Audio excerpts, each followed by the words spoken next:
ద్వేషాన్ని ఎలా వదిలించుకోవాలి అనే దానిపై బుద్ధుడు చెప్పిన 5 మార్గాల గురించి ఇప్పుడు క్లుప్తంగా చూద్దాం.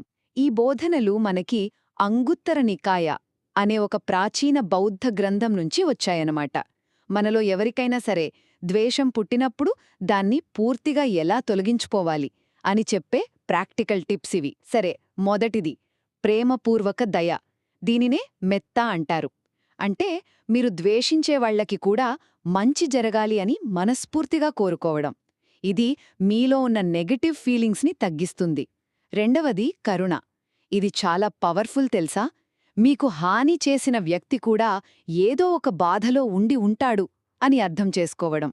ఈ ఆలోచన రాగానే మీ కోపం కాస్త జాలిగా మారిపోతుంది. ఇక మూడోది సమచిత్తం. అదేనండి ఉపేక్ష.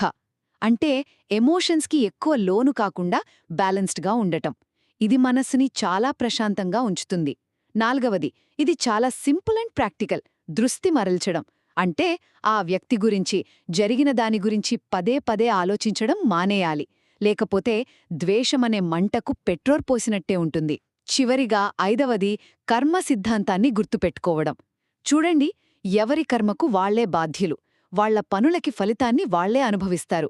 సో వాళ్ళని శిక్షించాలి అనే భారం మీరు మోయక్కర్లేదు.